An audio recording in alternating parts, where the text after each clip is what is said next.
And then they attacked Rafah.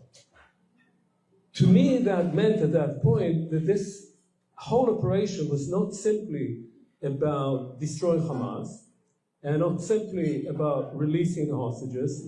Both have not been accomplished yet, but rather that it was about making the entire strip unlivable for Palestinians.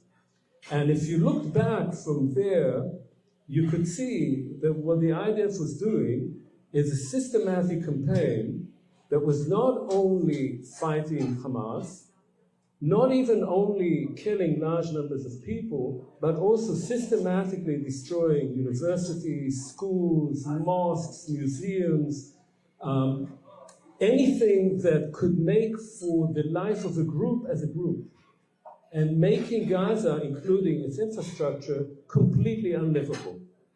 And now we can say since early October, the IDF is carrying out a specific operation in the northern part of Gaza, the northern third of Gaza, north of the Netzarim corridor, as they call it, which is to empty it entirely of its population, flatten it, with settlers already waiting on the other side of the border to move in.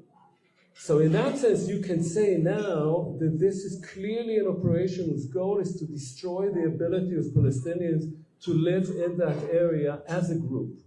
And in my definition, that is genocide. How many people are, and you can hear them on the Israeli media, saying, yes, just kill them all.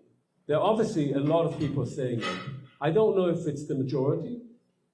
I think the army as such, because it was so humiliated on October 7th, because the fiasco was unbelievable, wanted to show that he could do it.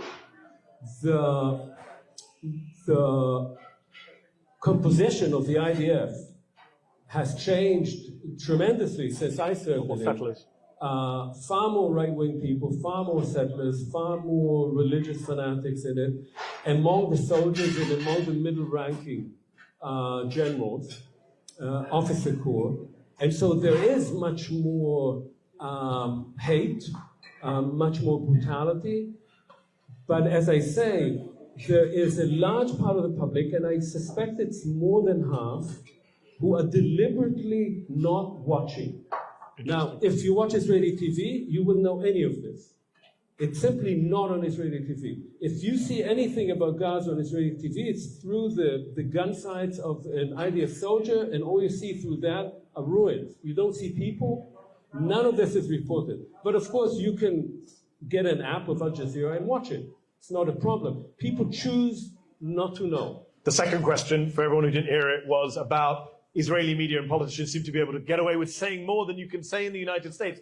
One example of that, Haaretz's headline this week said ethnic cleansing in northern Gaza. I've not seen the Washington Post or the New York Times say ethnic cleansing in any of their headlines. So that's one question to you. And the other question was the relationship between the Holocaust and the Nakba in 1948. Both groups see their own national trauma, the Nakba for Palestinians and the Holocaust for Jews, as constitutive elements of their own national identity. And as a number of people have written, you can think of those two events, these two constitutive events, not as competing with each other, but as two overlapping traumas that can bring people together if they recognize each other's tragedy. So that's the first one. On the Israeli media being more blunt. Yeah, look, I mean, it's a bit of, it's not accurate.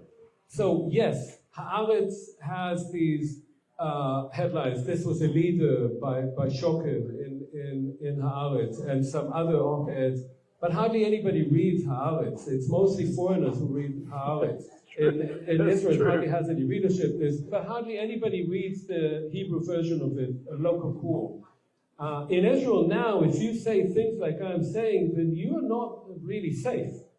And you can be visited by the police, called by the Shabak, arrested, fired by your university, as has happened to several Palestinian scholars.